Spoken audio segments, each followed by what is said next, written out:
നിങ്ങളുടെ favourite shows ഇനി ഒരിക്കലും മിസ്സാവില്ല. ഇപ്പോൾ C5 കാണും നിങ്ങളുടെ ഫേവറേറ്റ് ഷോസ് തികച്ചും സൗജന്യമായി. അറ്റാക്ക് വന്ന് ഞാൻ ഇവിടെ ചത്ത് വീഴുന്നെന്ന് മോന് കാണണോന്ന് എങ്കി ഇവിടെ നിക്ക്. ഭദ്രം വരട്ടെ. രണ്ടിലൊന്ന് കണ്ടിട്ട് ഇവിടുന്ന് പോയാ മതി. ഹരിയേട്ടാ, എടി, ഏട്ടൻ എനിക്കൊരു വലിയ പണി തന്നു. എന്തു പണി? ഋഷിക്കും ഗോപിയയ്ക്കൊപ്പം ഏട്ടൻ എന്നെ ഇങ്ങോട്ട് അയച്ചു, മേഘമലയിലേക്ക്. ഷോ, നിങ്ങൾ ആ തണുപ്പത്ത് അവിടെ പോയി നിൽക്കേണ്ട വല്ല കാര്യം ഉണ്ടായിരുന്നോ? എന്തെങ്കിലും പറഞ്ഞ് ഒഴിവായിക്കൂടായിരുന്നോ? അതൊന്നും സാരമില്ല. ഏട്ടൻ പറഞ്ഞ പിന്നെ ഞാൻ എങ്ങനെയാ? അതൊന്നും സാരമില്ല. ഇനി ഇവർക്ക് ഭേദമാവാതെ പെട്ടെന്നൊന്നും എനിക്ക് അങ്ങോട്ട് വരാൻ പറ്റുമെന്ന് തോന്നുന്നില്ല. ഷേ, അത് വല്ലാത്തൊരു കഷ്ടമായി പോയല്ലോ. അതുവിട്. ഞാൻ വിളിച്ചതേ ഒരു പ്രധാനപ്പെട്ട കാര്യം നിന്നെ ഓർമ്മിപ്പിക്കാനാ. മായയെ നമുക്ക് നമ്മുടെ നിലനിൽപ്പ പ്രധാനം. സിദ്ധുവിന്റെ മാലാഖ് ഇതുവരെ കണ്ടുപിടിക്കാൻ പറ്റിയിട്ടില്ല. അവളെ കണ്ടുപിടിച്ചാൽ മാത്രമേ നമുക്ക് നമ്മുടെ പെൺഡ്രൈവ് കിട്ടുള്ളൂ. ഇല്ലെങ്കിലേ എല്ലാം ആകെ അവതാളത്തിലാവും. ഇവിടെ നിന്നുകൊണ്ട് എനിക്ക് എന്തായാലും ആ പെൺകുട്ടിയെ കണ്ടെത്താൻ പറ്റില്ല. അതുകൊണ്ട് സിദ്ധുവിന്റെ മാലാഖെ കണ്ടെത്താനുള്ള ഉത്തരവാദിത്തം നീ ഏറ്റെടുക്കണം. പിന്നെ കെയർ ടേക്കറും സിദ്ധുവും പാർക്കിൽ പോകുമ്പോ നീയും കൂടെ പോണം. അവിടെ അവന്റെ മാലാഖ സ്ഥിരം വരാറുണ്ട്. അവളെ കണ്ടുപിടിച്ച് അവളുടെ ഡീറ്റെയിൽസ് നീ എടുക്കണം. ഞാൻ പറയുന്ന നീ കേട്ടോ? ഞാൻ പോകേട്ടാ.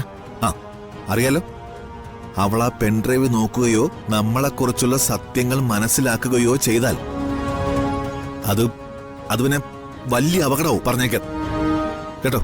എന്നാ പിന്നെ ഞാൻ വിളിക്കാം. നീ പറഞ്ഞുള്ള കാര്യങ്ങൾ ചെയ്യും. ശരി.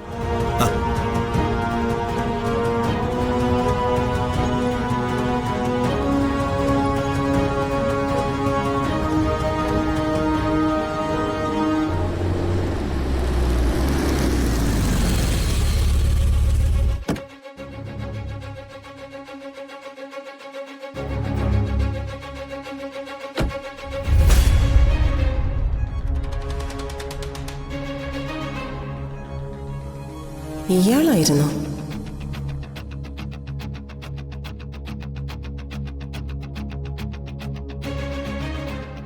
ദേവികയില്ലേ ഇവിടെ? ഒന്ന് വിളിക്കോ? അവളിവിടെ ഇല്ല. എവിടെ പോയി? എനിക്കറിയില്ല. മുത്തശ്ശനും ഇല്ലേ? മുത്തശ്ശനും ഇല്ല. മുത്തശ്ശൻ എവിടെ പോയി? അതൊന്നും എനിക്കറിയില്ല. രണ്ടുപേരും കൂടെ ഒരുമിച്ചാണ് പോയത്? അതും അറിയില്ല. അവരിവിടെ ഇല്ല, അത്രേ ഉള്ളൂ. അത് സാരമില്ല, ഞാനിവിടെ വെയിറ്റ് ചെയ്യാം. എന്തിന്? അതിന്റെ ആവശ്യമൊന്നുമില്ല. നിങ്ങൾ പോവാൻ നോക്ക്. അല്ല, ആന്റി എന്തോ ഒരു ശത്രുവിനെ പോലെ എന്റെ അടുത്ത് പെരുമാറുന്നത്. എന്റെ പൊന്നോ, എനിക്ക് ആരോടും ഒരു ശത്രുതയേ ഇല്ല. പക്ഷെ ഞങ്ങൾക്ക് ഇവിടെ സ്വസ്ഥതയോടെ കിടന്നുറങ്ങണം. ആന്റി, ഞാൻ പറയുന്നുണ്ട്, മറ്റൊന്നും തോന്നരുത്. ഏത് നേരത്താ നിങ്ങൾക്ക് ഈ ആലോചനയുമായി ഇങ്ങോട്ട് വരാൻ തോന്നിയത്? അത് കാരണം ഇപ്പൊ ഒന്നിനു പിറകെ ഒന്നായി പ്രശ്നങ്ങൾ വന്നിരിക്കുക. നിങ്ങൾ കാരണം ഈ വീടിന്റെ മുഴുവൻ സമാധാനം പോയിരിക്കുക. പേടിച്ച് ഞങ്ങൾ ഇതിനകത്ത് കഴിയുന്ന. ആ പേടിയുടെ ഒന്നും ഒരു ആവശ്യമില്ല. മനോനില തെറ്റിയ ഏതോ ഒരുത്തൻ ഇവിടെ വന്ന് അവന്റെ തിണ്ണമെടുക്കും ഷോയും കാണിച്ചു, അത്രേ ഉള്ളൂ. നമ്മൾ ഈ റോഡിലേക്ക് ഇറങ്ങുമ്പോ ചില ചാവാലി പട്ടികൾ കുരയ്ക്കും, ചിലത് കടിക്കാൻ വന്നെന്നിരിക്കും എന്ന് കരുതി അവറ്റകളെ പേടിച്ച് എന്നും വീട്ടിനകത്ത് അടച്ചുപൂട്ടിയിരിക്കോ? അവനെയൊക്കെ ആ ഗണത്തിൽ പെടുത്തിയാ മതി. അയ്യോ, എന്റെ പൊന്നേ, ഭദ്രനെ അങ്ങനെയാ കണ്ടിരിക്കുന്നേ. ഈ പറഞ്ഞതൊന്നും അവൻ കേക്കണ്ട. കേട്ടാൽ അവൻ എന്ത് ചെയ്യും? മുറിച്ചിട്ട മുറി കൂടുന്ന ജാതിയാവൻ. വെട്ടൊന്ന് കണ്ടും രണ്ടെന്ന പ്രകൃതക്കാരന്. അവനോട് സൂക്ഷിച്ചും കണ്ടും കളിച്ചില്ലെങ്കിലേ ആ തല വേറെ ഉടല് വേറെ ആയി പോവും കേട്ടാ. എന്താ ഞാൻ പറഞ്ഞത് വിശ്വാസായില്ലേ? ഇല്ലെങ്കിലേ അവനെ കുറിച്ച് ശരിക്കൊന്ന് അന്വേഷിക്ക്, അപ്പൊ ബോധ്യപ്പെട്ടോളൂ. അന്വേഷിക്കാനോ അറിയാനോ ഒന്നുമില്ല. അവൻ ഇതിനു മുമ്പേ കൈക്കരുത്തുള്ള ആണുങ്ങളെ കണ്ടിട്ടില്ല. കയ്യൂക്കൊള്ളവന്മാരുടെ കയ്യിൽ നിന്ന് രണ്ടെണ്ണം കിട്ടുമ്പോ അവന്റെ അട്ടഹാസമൊക്കെ അവനായിട്ട് തന്നെ അവസാനിപ്പിക്കും. അപ്പൊ രണ്ടും കൽപ്പിച്ചല്ലേ? കഴിഞ്ഞ ദിവസം തന്നെ അവനുള്ള മറുപടി ഞാൻ കൊടുത്തേനെ. പക്ഷേ സ്ഥലം ഇതായി പോയി. അപ്പൊ ആ ബോധം മോനുണ്ടല്ലോ. അതേ ബോധം ഇപ്പോഴും ഉണ്ടായാ മതി. ദേവിക എന്നും പറഞ്ഞ് ഭ്രാന്ത് പിടിച്ച് നടക്കുന്നവനാ ആ ഭദ്രൻ. അവളെ ഒരാൾ നോക്കുന്ന പോലും അവന് ഇഷ്ടമല്ല. അതുകൊണ്ട് തന്നെ അവളെ ആരെങ്കിലും നോക്കുന്നുണ്ടോന്ന് നിരീക്ഷിക്കാൻ വേണ്ടി ഈ വീടിന്റെ 4 ചുറ്റിനും അവൻ ചാരന്മാരെ വെച്ചിട്ടുണ്ട്.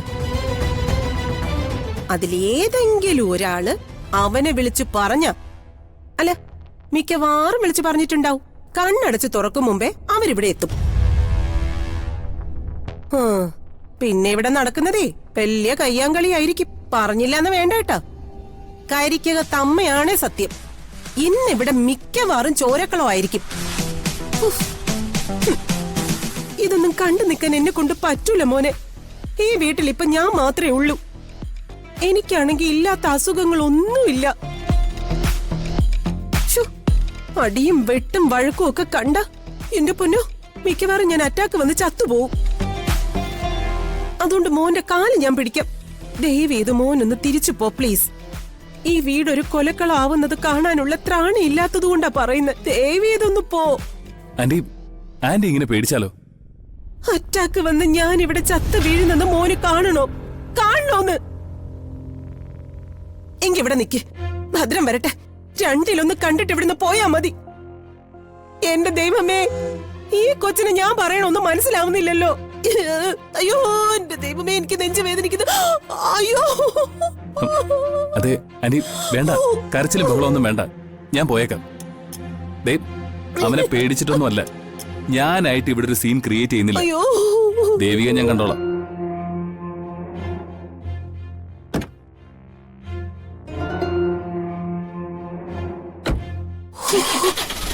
അയ്യോ അയ്യോ.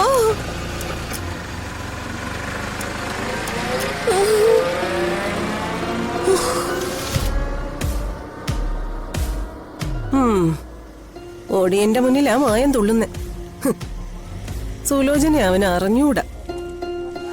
അവനെ ഇവിടെ ഓടിക്കാൻ വേണ്ടി ഇല്ലാത്ത അസുഖങ്ങൾ വരെ പറയേണ്ടി വന്നു. സാരമില്ല, എന്തായാലും സംഗതി ഏറ്റല്ലോ.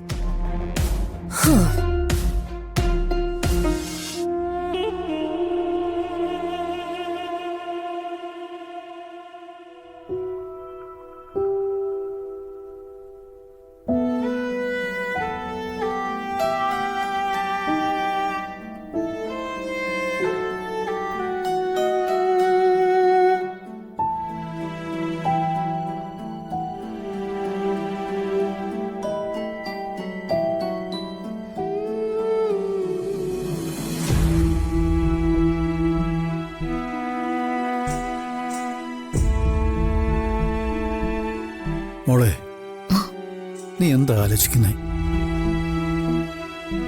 എന്താ നിന്റെ മനസ്സില്? ആവശ്യമില്ലാതെ ഒരുപാടൊന്നും ആലോചിച്ചു കൂട്ടണ്ട. നീ ഈ ചിന്തയൊക്കെ അവസാനിപ്പിച്ചിട്ട് ആനന്ദനുമായിട്ടുള്ള കല്യാണത്തിന് തയ്യാറാവണം മോളെ. അവൻ നല്ലൊരു പയ്യനാ. അതുപോലുള്ള ആളാ മോൾക്ക് എന്നും ജീവിതത്തിൽ കൂട്ടായിട്ട് വേണ്ടത്. മോൾ ഒരു കാര്യം മനസ്സിലാക്കണം, എല്ലാവരും അവരവരുടെ ലാഭത്തിന് വേണ്ടിയാണ് നിൽക്കുന്നത്. അതുകൊണ്ട് മോൾ അവരെക്കുറിച്ച് ചിന്തിക്കുന്നതിനൊപ്പം സ്വന്തം കാര്യം കൂടി നോക്കണം. നമ്മൾ അല്പം സ്വാർത്ഥരാവുന്നതിൽ ഒരു തെറ്റുമില്ല മോളെ. ഡൗൺലോഡ് ചെയ്യൂ C5 ആപ്പ്. കാണൂ എല്ലാ എപ്പിസോഡുകളും സൗജന്യമായി.